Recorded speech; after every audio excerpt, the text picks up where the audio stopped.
All right, guys, how you doing today? Motorcar Nut here. 2020 with the Audi, a 2004 Audi A4 Quattro with the 1.8 liter turbo, and we're going to be replacing the timing belt. It involves a lot. All right. So basically, on this particular model, you have to remove the front bumper, the headlights, and release the radiator support in order to do the timing belt. I'm going to show you step by step how to remove the front bumper, how to remove the headlights, and loosen the radiator support, and take the timing belt off and put the timing belt on. This video is just on how to remove the headlights. You're going to need a T30 star Torx, an extension, on a ratchet, and you're going to have 4 bolts. I took this one out already so you can see the bolt locations. It's going to be one here, one here, one over here, one right here, and one here. Now on the one that's not already removed, I'll show you the same locations. It's one right here. You have to move these out of the way, and you'll see it down there. You see the screw?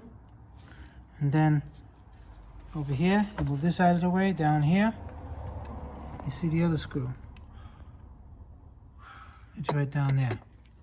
So that's 4 screws, 4 Torx 30. You're gonna take them out.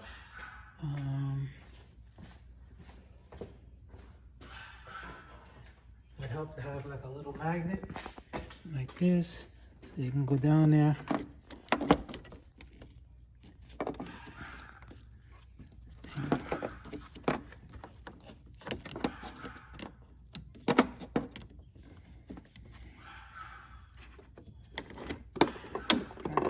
That's 3 and 1 more, and that's 4. That's your 4 bolts, and basically you slide it out a little bit. And a lot of people have problems with these tabs. I'm going to show you on the other one how to do them so you don't break them. There's a tab right here that you're going to take out. All right. A lot of people, what they do is they think this moves up and then they break it. It doesn't move up. What it does, if you see in here, you see the little tab? It lifts up. The little tab inside here, when you push this forward, it lifts it up. That's it. It doesn't slide. It lifts it up enough, and then you pull it out. A lot of people just take a screwdriver and put it in here and think it's going to pop up, and they break it. That's a nice little tip. Basically, same thing over here. Push it in. All right, you lift a little bit. You just release it. And then sometimes it's better if you could do it with your finger.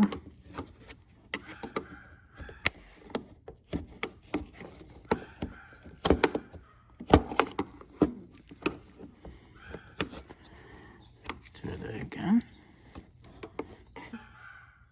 Okay, sometimes you just gotta push the whole thing down to relieve the little tab like I showed you before, and then you get it.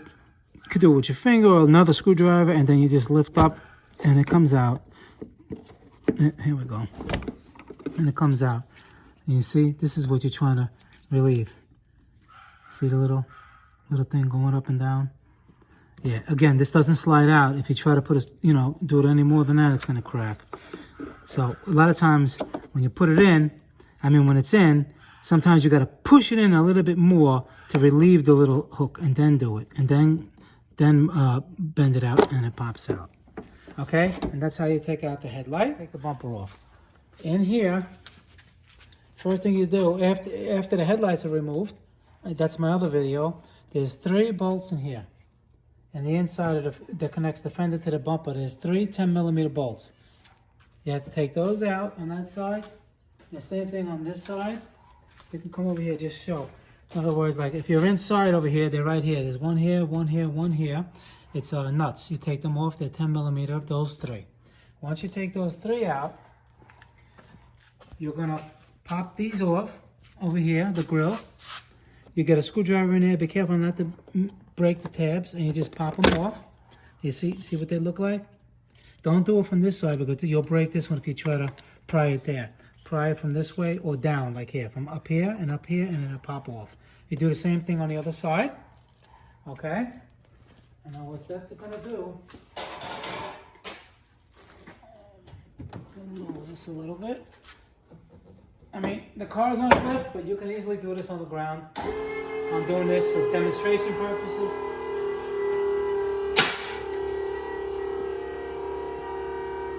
So you can see what I'm talking about.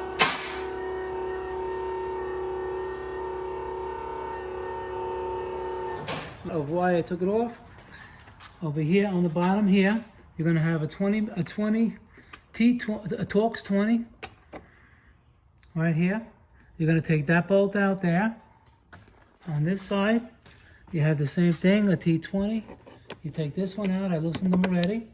Now you're gonna have an Allen key. It's a 6 millimeter Allen key. There's a bolt up in there, and I have it over here too. Okay, so once we take this out,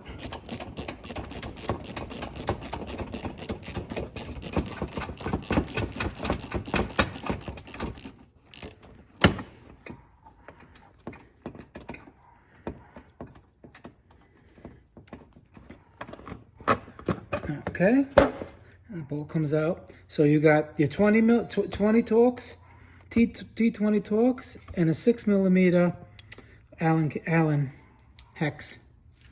All right, on both sides.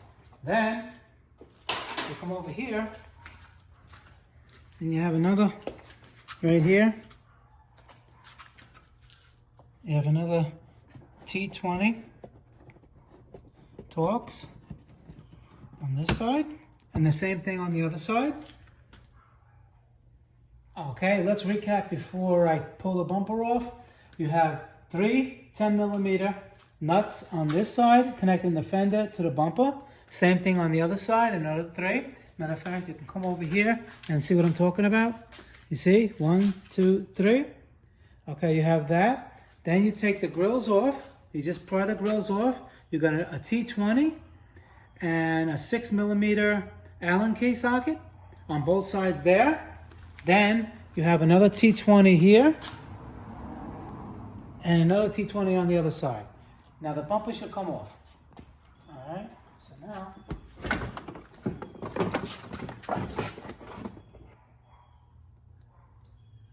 okay, and the only thing that's hooking on over here is the wiring. Okay, see the wiring here? There's 2 clips here. There's one here and one here. I'm gonna take them off and I'll come right back.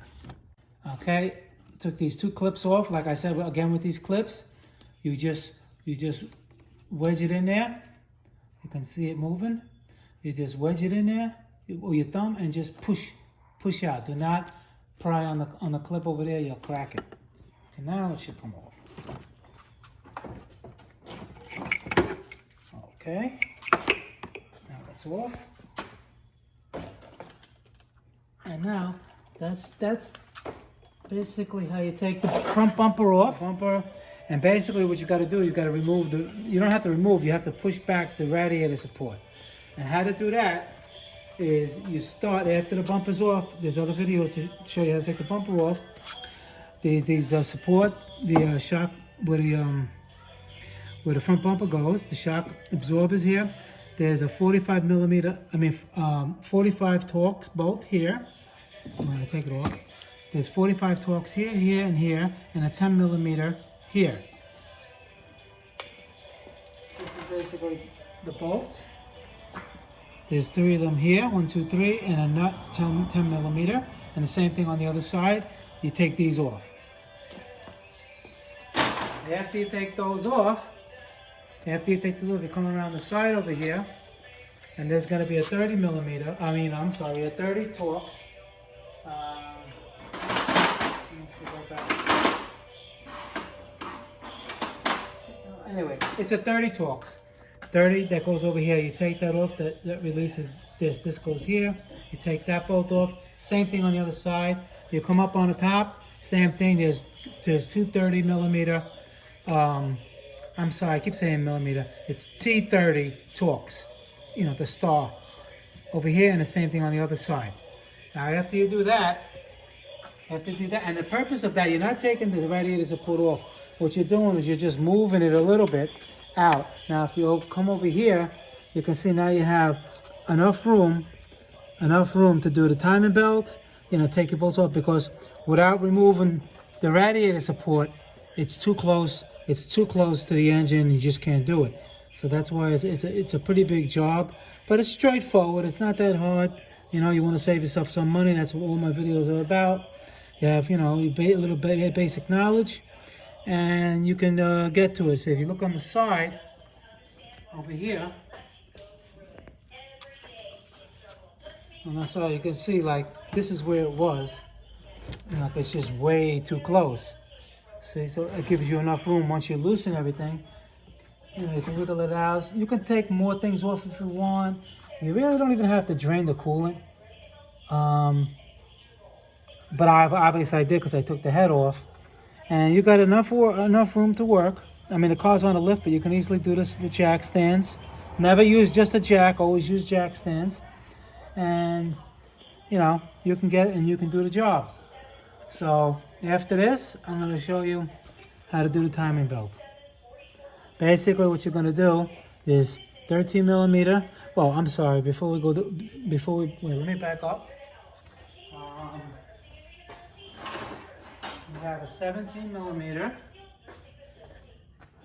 See, 17 millimeter. You put it over here on the tensioner.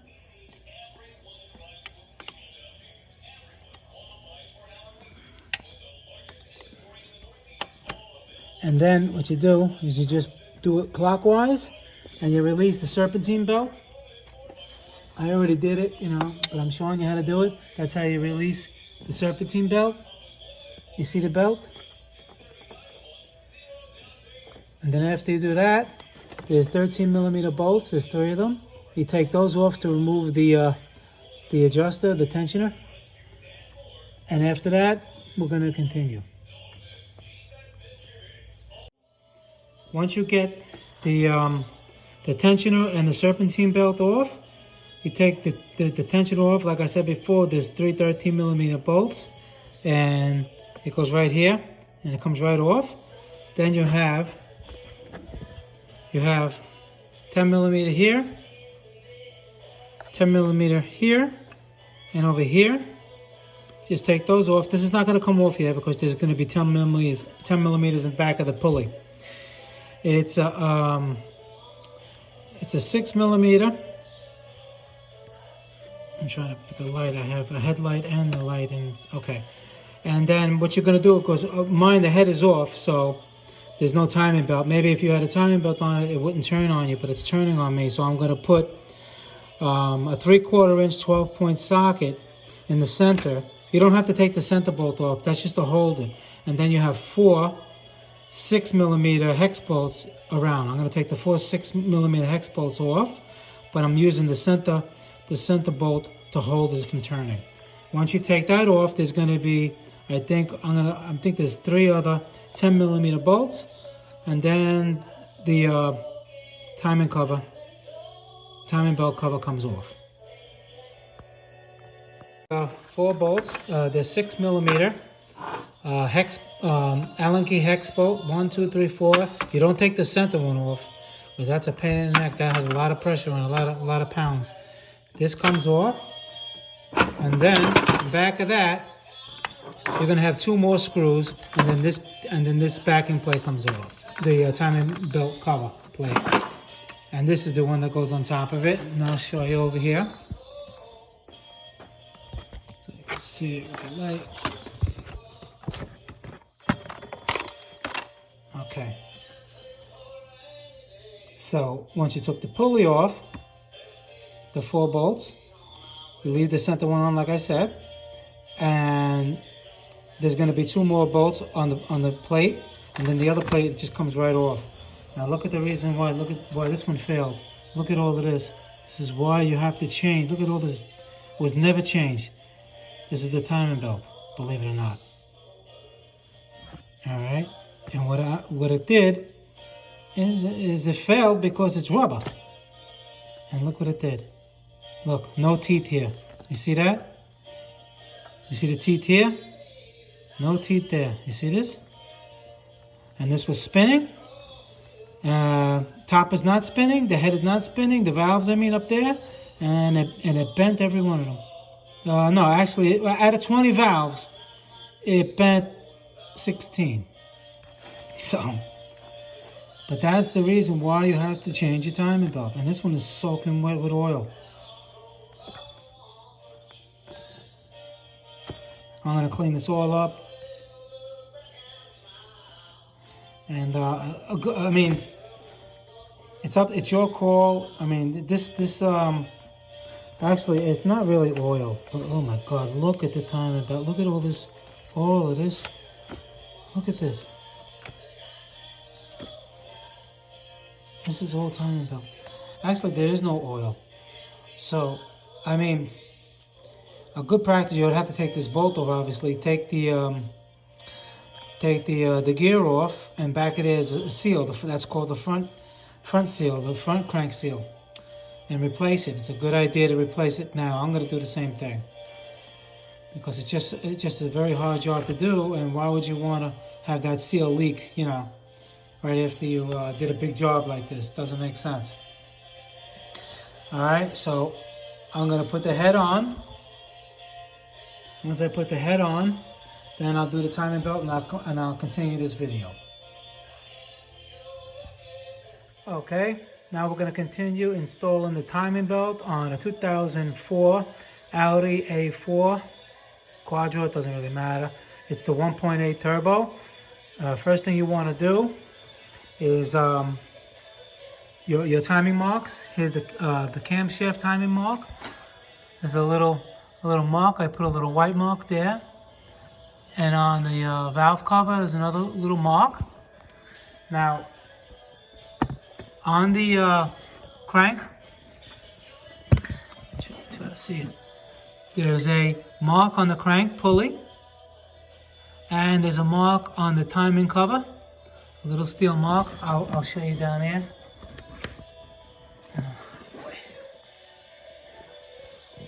See it? You see the white mark on the timing cover and the black mark on the crank pulley. Those have to be aligned.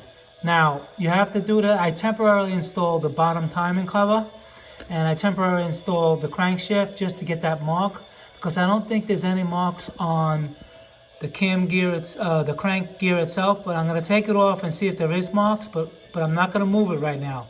So I know this is top dead center, and I'm going to take these take it off and just see if there's any marks on the crank pulley. All right. Okay, just like I expected, for some reason, unless I'm missing it, I don't know. There is no timing mark on this gear. You have to do it the way I just showed you. You have to put the cover on and then the crank pulley and just temporarily do it. I put a temporary mark. Let me show you. Right there on this little ridge and over there. So when I put the belt on, I know that that's top dead center. And then what I'm going to do, once I get the belt on, I'll show you what I did. And then we're going to recheck it before, you know, make sure it's top dead center. I have to put the crank pulley on again and just check it, make sure it's top dead center. But that's how I'm going to do it right now. I'm going to install it on this rib right here. And then take it from there. Okay, I got the timing belt on. Again, what you're going to have to do is there's a piston back here. I'm going to move this over here.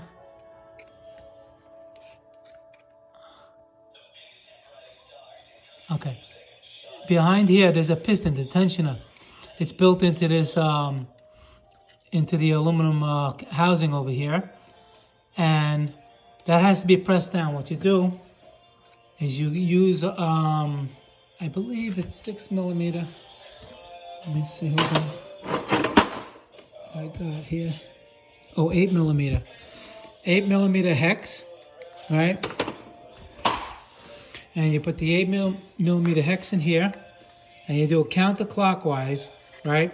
You're gonna put pressure on here. You gotta do it like with a breaker bar. Don't do it too much, you can break it, but you have to put constant pressure counterclockwise until this piston goes all the way down. All right, and you see this lever, this is the tensioner lever. As you do it, this is gonna put pressure on this piston. And there's supposed to be a special tool that you slide in here to hold the piston. It's like a fork. It slides in and holds the piston from coming up. But what you can do is what I did. I mean, a lot of times I'll look at a special tool and see exactly what the tool, is and what it's made out of. And sometimes I have it in the shop. I can do it myself. In this case, you don't need no special tool. What you're gonna do is once it's pushed down all the way, this lever is gonna be basically touching the housing. You use a vice grip, right? You hold it on both of them, and you clip it down, right? And then you release the pressure off of here, and then it'll stay there until you can put the belt on. All right, you don't need a tool that slides in the bottom over here like a fork that holds the piston. You can just put this on the top and the bottom and squeeze it and lock it in here, and that'll hold you. You don't need no tool. All right. Now, once you got that, you're gonna put the timing belt on, right? And make sure your marks are in line. The bottom mark, like I told you, you can either mark it here after you set the timing with the plate on. All right, and now you turn it. Don't tighten this bolt yet. Turn it slow, clockwise, 2 revolutions, nice and slow, and make sure your marks line up. The crank mark and the cam marks, they line up. They do line up. What you're gonna do now is you're gonna put your 8mm hex in here. You're gonna go clockwise a little bit to put tension on there, and you're gonna set it at 0.24. Can we see this on here? I mean, it goes from 24 to 39. I like to keep it at 39. Can't even see it. Basically, it's 0.024 or 0.60 millimeters. Okay? You can see that? And what that's got to do, it's got to slip in between the top of the piston that you just pressed down. Now it's released. And the tensioner. It has to slide through. See, mine slides through. All right. Once you slide it through, you leave it in there, and you tighten this 13mm bolt nut. I'm sorry, 20 pounds. Then you take your feeler gauge out again, and you're good to go. All right. And then your timing belt is set at the proper tension, and then you just reverse the removal. The removal, you just reverse the install. I'm sorry. And you install it the same way. All right? I don't think I'm leaving anything out. You got any questions? Just right on the bottom, please subscribe, like the video. Any suggestions, when I make, basically all my videos are to the point. I don't play music. I don't, show me. Everybody just wants to fix their cars cheap as possible in the correct way too. That's important. All right, guys, Motor Car Nut 2020 here. See you in the next video. Thank you.